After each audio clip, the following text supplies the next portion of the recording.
Hello and welcome to Success is Never Accidental.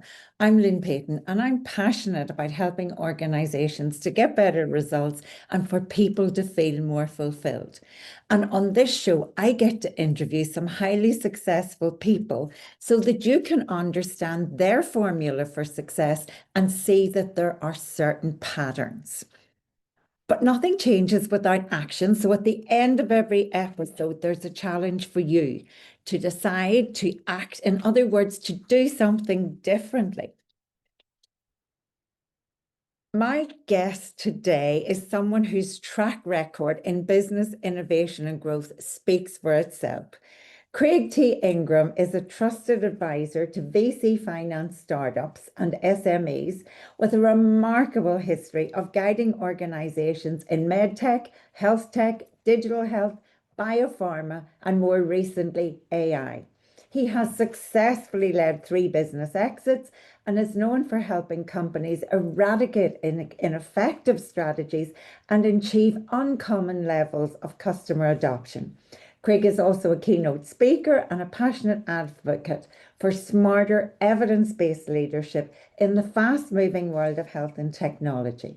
In today's conversation, we'll explore the mindset, strategies, and leadership principles that drive sustainable success and how innovation can truly transform healthcare and beyond. Craig, thank you so much for joining us today and sharing your insights and wisdom. How are you, my friend? I'm doing well. It's so good to be here. Can't wait to see you in like 3.5 weeks. It's going to be excellent. Awesome in LA. Who knew that it would come so quickly? So, Craig, you're a superstar in the med tech world. Tell us a little bit about your background and how you got into that world in the first place. Yeah, so I come from a long line of entrepreneurs in my family. And when I was in high school, my dad got diagnosed with stage 3 esophageal cancer. And my sister and brother-in-law knew some people in the medical technology world over in Europe. And we actually smuggled in a technology that actually would take cellular structures through electricity and it would replicate healthy cells to basically eradicate and eat up, almost like a Pac-Man, um, damaged cancer-based cells. And he ended up having surgery and esophagectomy, and which your husband will know very well. And it actually didn't work real well. And so we were using this machine on him, and they gave him 6 months to live, and he ended up living 28 months. And he ended up really dying from a pneumonia. And That's a was in the hospital for complication. quite a Yeah. long time. And so that's what actually sparked me to get into the medical and healthcare technology world. Because during college, I started my own medical distribution company and was selling medical devices in between classes. And I ended up hiring 4 independent sales reps under me during that time. And then I went into Johnson and Johnson, a division of J&J, and did a couple startups within J&J, which was my Fortune 500, big company corporate career. And then in 2007, I just started focusing only on startup companies that were venture capital funded, and have literally been doing that ever since. Amazing. But I'm just going back to your story because when I asked that question, and we've known each other for several years now, that was Yeah, not the answer I was expecting. So it just goes to prove, isn't it? Everybody's motivation is so unique to them. 100%. So thank you for sharing that personal Yeah, story. yeah. So you've been doing this for some time now, and you've helped multiple startups achieve significant growth. Tell us, what's the difference, Craig, from those that are able to be successful and manage to scale sustainably and those that don't?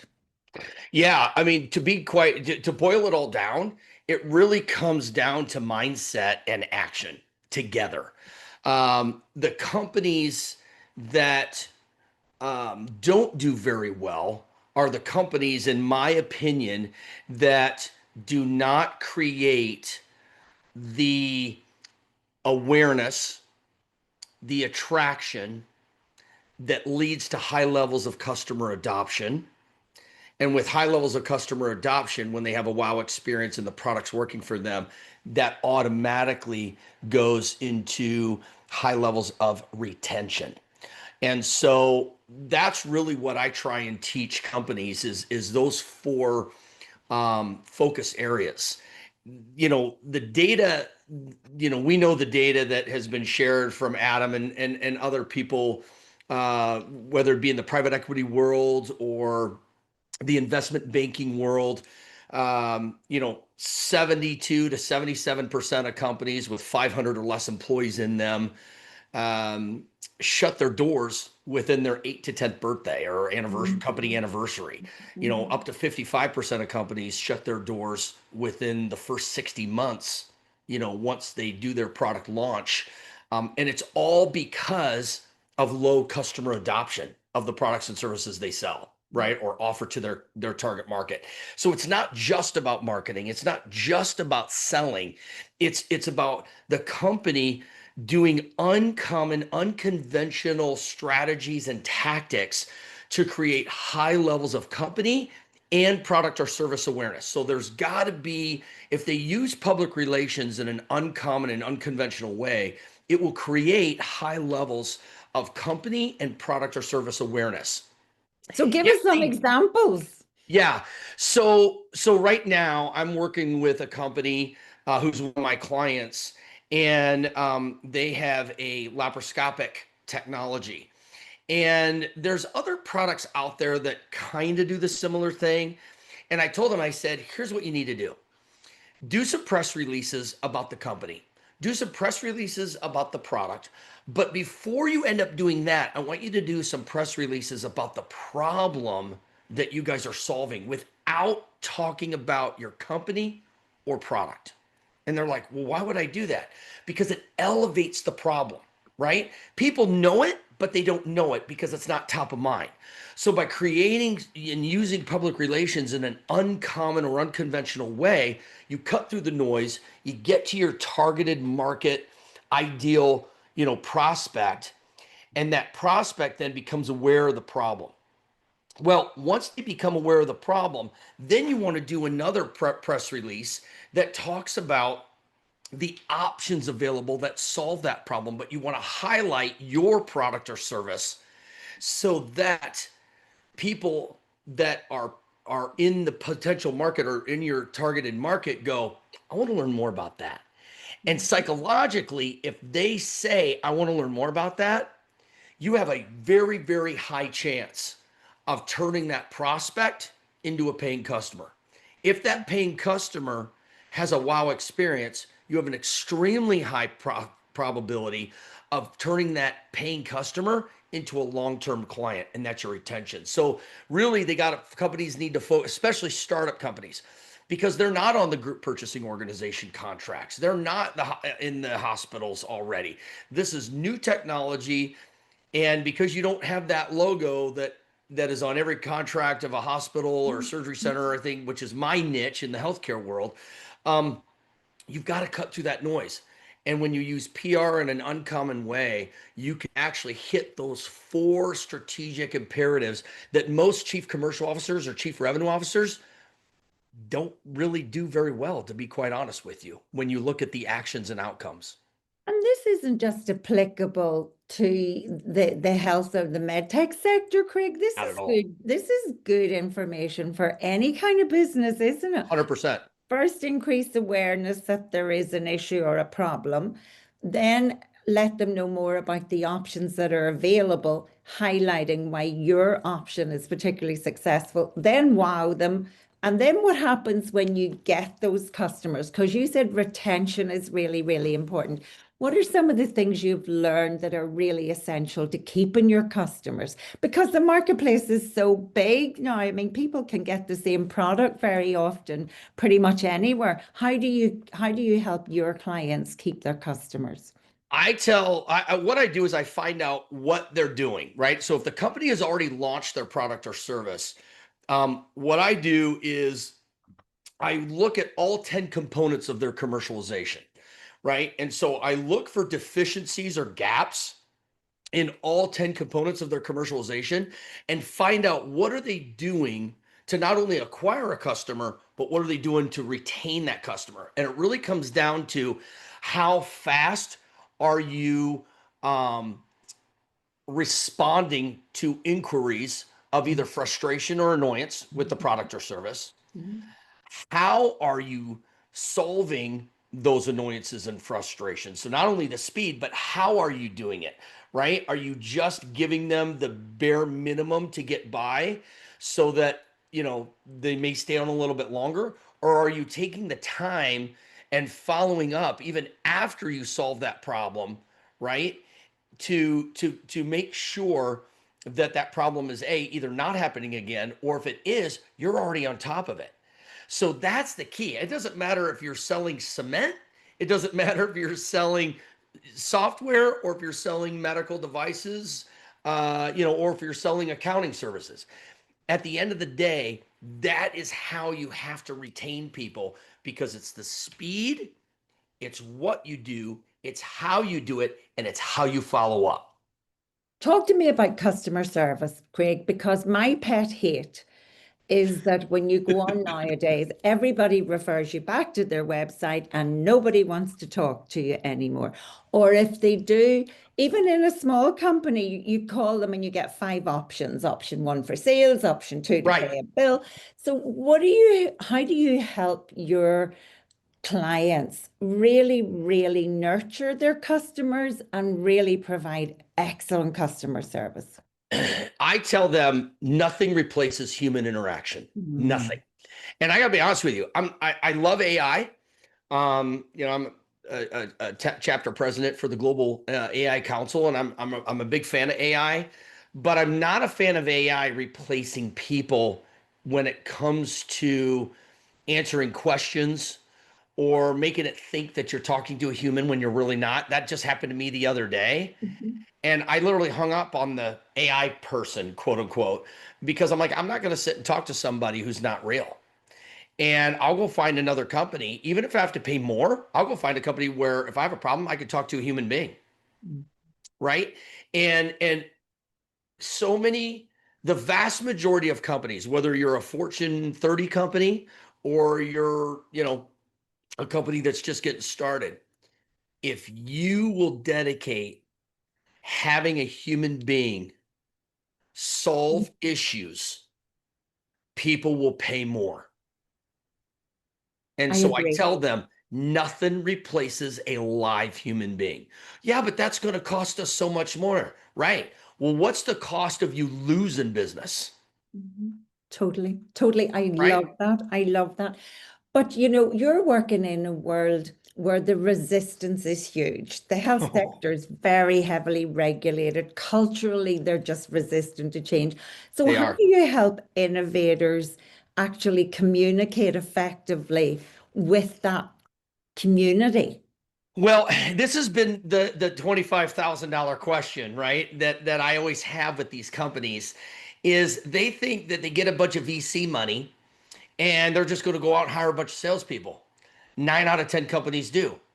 And then 7 out of those 10 companies end up going broke and shut their doors before their 8th to 10th anniversary. Right. And I tell them all the time, if you do what everybody else is doing, all you're doing is validating the definition of insanity. You're expecting a different result, but doing the same thing everybody else is doing. So I said, if you want to have high levels of customer adoption of the products and services that you're offering to your targeted market, then you've got to do things in an unconventional and uncommon way where it disrupts the mind pattern of how people purchase products and services. Right. And so buyer's resistance is at an all time high. The goal is to bring that buyer's resistance down. Well, I will tell you, when you look at consultative selling or you look at consultative marketing messaging, The phrases and words that are being used are creating the buyer's resistance and triggering the buyer's resistance in the potential buyer's mind. So the worst thing a company executive can do is do the same thing that they were taught that isn't working. What Yeah. works in a Fortune 500 company that is a multi-billion-dollar conglomerate is not going to work for a company that is a startup or a company that's at 50 to 70 million in revenue. We all know that 93.4% of companies never make or bring in $1 million in the US in top line revenue. So if you're part of the basically 6.6% of companies that bring in $1 million or more in annual revenue, you are a unicorn. And I've had people in corporate America tell me, well, Craig, that's not a unicorn. Really? If only 6.6% of companies out of 32.8 million companies bring in $1 million or more in revenue, you are a unicorn. It's And crazy. and how much of that is down to effective leadership? What sort of qualities are you seeing in the leaders of those highly successful startups? Well, there's only a few, unfortunately, in my industry. Everybody says they're successful, but when you really look under the hood and start, dealing with the engine of the company, you're going to find that the company really isn't as successful as they say it is. Here's what I look for. I look for people who are willing to be coachable, who actually raise their hand voluntarily and say, "I don't know it all." So Craig, if you and your team could come into my company and help us eradicate some of the kryptonite that's in our business, that's ripping us, stealing power and effectiveness from us, yeah, it's definitely worth 50 grand for you guys to come in for a month or two and help us identify where we're failing because we're in the forest. We can't see the whole forest because we're in it. So I always say the qualities are put your ego down, be willing to be coached and willing to learn something new, and pay for somebody to come in that has an uncommon or unconventional way of maybe doing some business in a certain way and see how you can incorporate it so that you can be the oddball and bring in 1 million or well over 1 million a year in your company and be a unicorn.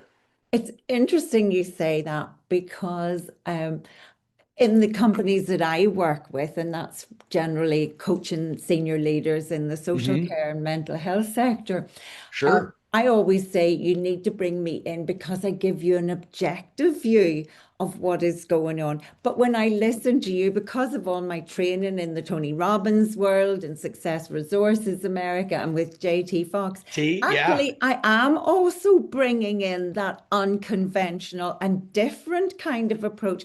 And guess what? It works in my world as well because Yes, it does. when people, I find what's happening nowadays, people are bringing in, and it's good that they're training people in coaching styles and mentoring methodologies, but they haven't got Yeah. our lived experience of doing things differently. And they are also really much brought up in the organizational culture, which may be the problem, as you've Which already usually is the identified. problem.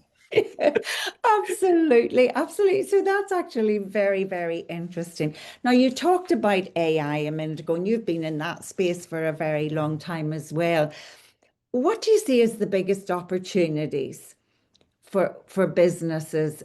Not just necessarily in your space, but people generally, with the use of AI technology. I think right now the most effective use of artificial intelligence is being able to gather so much information and data that if you want a specific micro level analysis of of a specific subcategory or category, you can have that done in minutes instead of months, right? Mhm. And so I think right now that's the most effective.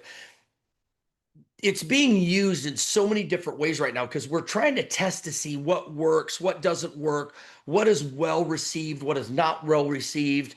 Um, I always say, whether you're using Gronk or Chat GPT or Perplexity.ai or whatever you're using, that use those formats to fine tune what you're doing as a human. Don't let them think for you. Let them be a force multiplier for you, which That is is not being such done good. enough. Yeah, that's such good advice. Don't let them do your thinking for you, but help them accelerate your capacity. I They agree. say, I've heard recently that, well, AI is going to end up thinking more effectively than a human. There's a difference. It's almost like an animal versus a human. An animal can think, but they can't reason. AI can think, but really only a human has the ability to reason, because AI is not going to spit out anything that a human hasn't entered into the algorithm, or for lack of a better term, a large filing cabinet, so the AI can pull out of that. Nothing will replace the intelligence of a human, right? And I always say, if we seek for wisdom, intelligence will automatically be given. But unfortunately, not the other way around, because wisdom is the proper use of intelligence. And that's one thing AI will never, ever, ever be able to do, is bring wisdom, but it will bring intelligence. And it is intelligent, it is smart, but it's always because a human has entered the information into that computer or software mainframe. How can the smaller players compete, though? The smaller players can compete um, by incorporating artificial intelligence in a way that will use their intelligence as a force multiplier.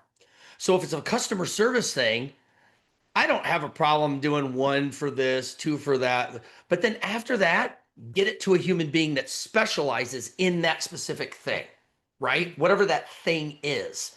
That's how they can use AI to make their customer service or their post-market analysis more effective, right?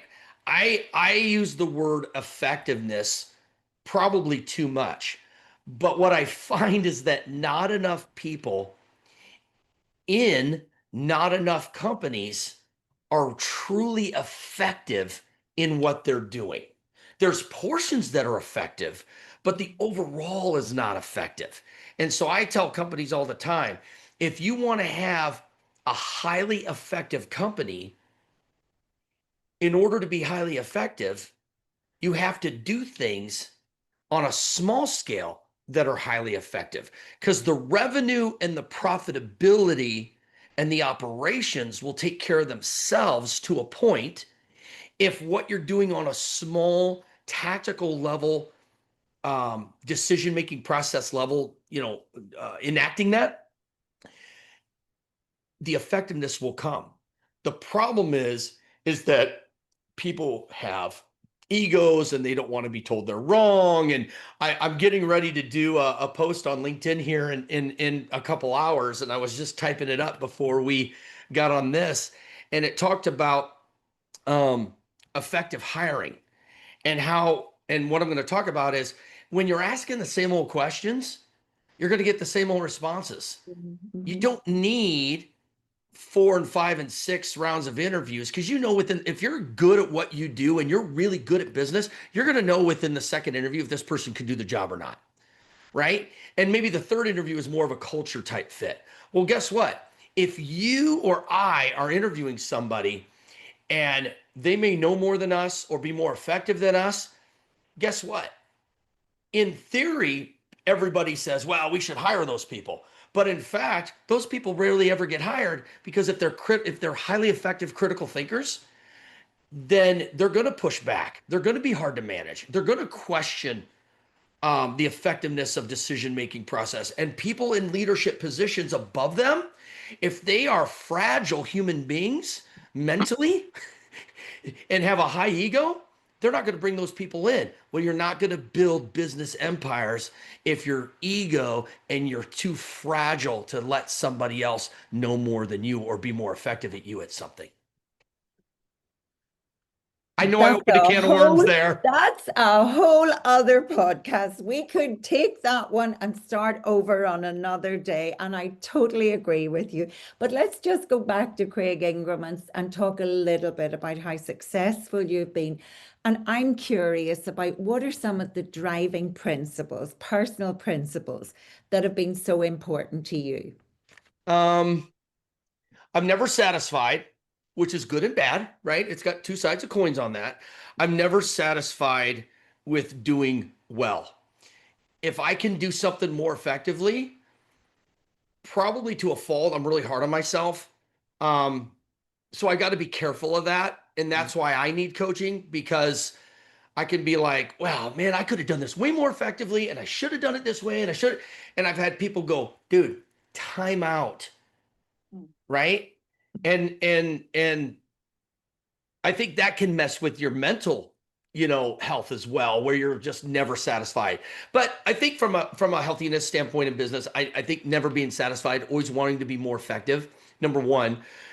Number two, be quite frank, I refuse to step on people to get ahead. I won't do it. And unfortunately, at least on the American side of the pond, that's not very normal. People are willing to step on one another with corporate politics and office politics to get ahead. I won't do it. I've been stepped on a lot over the years, but I still won't do it because there's a level of integrity um, that that I refuse to compromise. And also truth telling. If somebody says, Craig, what do you think? How what's your thoughts on this? I'll ask people, do you really want to know my opinion? Right? And whether I'm positive for it or negative for it, I'll ask them, do you really want to know my opinion? And I've had people, multiple people say, would you stop saying that? Well, I'm, you know, I'm probably gonna Giving hurt you your the feelings chance to sometimes. not giving you the chance to not hear what you need to hear. So Right. it's good. And and, It's so good and to get so that permission to, isn't it? Because not everybody wants to hear what they need to hear. and I think that's the norm, at least on this side, of corporate America, is that you have so many people in leadership positions. And I'm going to step on some toes here. There's so many people in leadership positions who are really fragile. They really don't do well when somebody says that's a really bad decision, right? Um, you can't separate personal from business because we're personal beings in business. Not every decision we're going to make is great. And guess what? We need people to love us enough to say, dude, that's a really bad decision. Have you Mhm. thought about trying this way? Or have you thought about, right? And people say to me, well, Craig, that's not very loving and that's not very kind, to tell somebody, their baby's ugly or whatever. Well, but it's unloving to just let it go and watch them falter. I don't want these people to fall flat on their face. I don't at No, all. So I it, I think it's unloving not to tell them that they're probably going to fall on their face based on what I see. you are so passionate about everything you do, and you really put in the hours and you really go the extra mile for your clients. Looking back, what is one thing that you would tell your younger self? Oh man. Whew. Um, get don't have mentors, pay for coaching. I was Right. late in the game to get coaching. And I look back at a lot of the mentors that were mentoring me at, Fortune 500 company and other companies. And I look back and go, they had a self-serving component to it. And I wish I would have been able to get coached and pay for coaching from ultra successful people sooner. I should have looked for it sooner, but I didn't. Um, and so that's the first thing that I would tell my younger self. I think the second thing I would tell my younger self is um, let people do what they're going to do and don't try and change them. Don't give them advice if they haven't asked for it. And so I don't anymore. That's a good thing I to don't give remember my with our opinion if they don't children, want it. isn't it? I just had a hard conversation today with my son. I say, buddy, you're not coachable, because he was in a situation with his car today. And I'm like, did you ask this question? Did you ask that question? And he just looked at me, and I'm like, I said, dude, I'm not trying to hurt you. I'm trying to get you to think through things. Right. And I said, if I didn't care about you and your future outcomes, we wouldn't be having this conversation, you know? The challenge is always, though, we can't coach our own kids, but I totally agree with you. We all need coaching, and there is still such a huge resistance, especially by people in senior positions, to access that coaching space where they have safe psychological sounding boards from people, and you don't necessarily have to have been in the same business. You just have to be skilled. Right. Objective coaching. Yeah. I will tell you, in my opinion, um, there's a stigma around coaching, at least here in the States. Um, that if you seek out opinions or if you seek out counsel, whatever that counsel might be, not necessarily attorneys or anything like that, but just advisory counsel, and you're paying for coaching, there's a stigma that maybe you're not as good as you think you are, or maybe you're not as effective in business as you are. And it's like, wait a minute here. It is humanly impossible for me to know exactly what to do, when to do it, how to do it, and what the outcome realistically will be. And so we have to get away from the stigma of, if I seek out counsel or advice in some way, shape, or form, that I'm not effective at my position in the company. And it couldn't And be in further fact, from the truth. I was just going to say the same. The opposite is true. It's that acknowledgement that there are other ways of looking at things. And I don't want to be in like the tunnel where I can only see it from my lived experience. I want to get the wisdom from other people. And the other thing is we so often know what the answers are ourselves, but we're not asking ourselves the right questions. So if we ask each Yeah. other those questions, it's much more meaningful. So what are you going to do for the rest of your day apart from that LinkedIn post? Well, what I'm doing the rest of the day is working on a commercialization plan for a company. A German company, startup company, reached out and said, Craig, we're not getting the venture capital, we're not getting the positive outcomes from venture capital that we need. And a friend of mine from that was born and raised in Liverpool now lives in Italy, and he referred them and said, you really should reach out to Craig Ingram, and have him put together a commercialization plan and roadmap for you that you can leave behind after you do a presentation and pitch to a venture capital firm.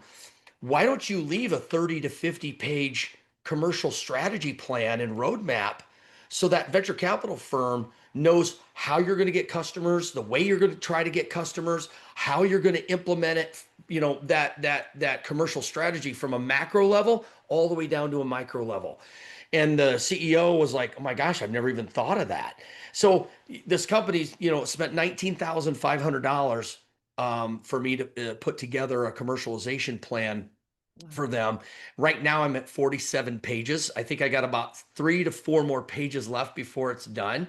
And for the less than 20,000 bucks, that plan is going to be theirs to keep forever. They're going to be able to update it every quarter, every 6 months, every year, however often they want to do it.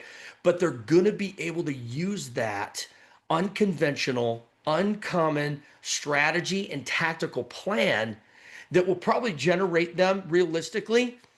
You'll go, okay, let's just say it's 20 grand they paid. They paid 19,500 bucks. Even if they only bring in additional 50 grand, they spent 20 and got 50 back. They're quids But in, this they're but this quids in. company's going to bring in probably a good $2.5 million over the next probably 16 to 18 months. So to spend 20 grand and have the plan to put $2.5 million in your company in revenue, it's a Exactly. no-brainer. It is a no-brainer. And you know what? My audiences are tired listening to me talking about the value of networks and relationships. And you just got that piece of work because somebody there knew somebody in Italy, knew somebody in Germany, and they said, get Craig Ingram. So Yeah, we agree to say, get out there, expand your networks, make 100%. relationships, because relationships matter. And my relationship with you matters. And I can't wait to see you in LA in 3 weeks' time. I And thank know. you. Thank you so much for sharing so many insights today, Craig. Yeah, you're welcome. Thanks for having me. I can't wait to see you in 3 weeks. See you soon. Craig Ingram is so successful because he brings that same level of energy to absolutely everything he does. So here were some of the things that he suggests are critical factors to success. He said, mindset and action are the essential factors which differentiate successful companies from the rest. He said, high customer adoption is critical regardless of what industry we're in. And successful companies are those which use unconventional and uncommon PR strategies. He said startups need to cut through the noise and increase awareness that there is an issue, make potential customers aware of the options that are available, show how your product or service solves their problem quickly and effectively, give them a wow experience, and then, really importantly for customer retention, follow up consistently and authentically with real people.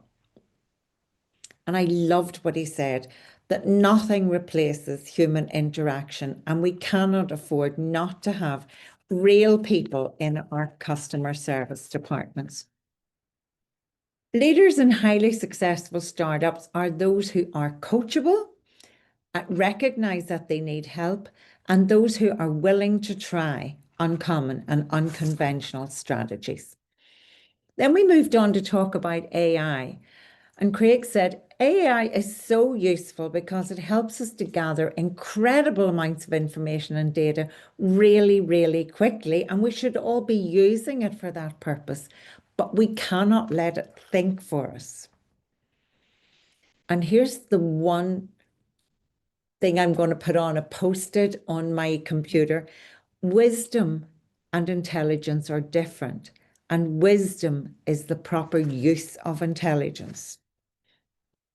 The driving principles which underpin Craig Ingram's success are that he always strives to be better and more effective, and he refuses to step on people on the way to get his objectives met. And then he went on to say that he, probably to a fault sometimes, he's honest and stays in integrity with his own values. And his advice to his younger self, get coaching early. So here's my challenge for you. What is one thing that you could do differently this week? How can you tackle a current challenge with uncommon and unconventional thinking?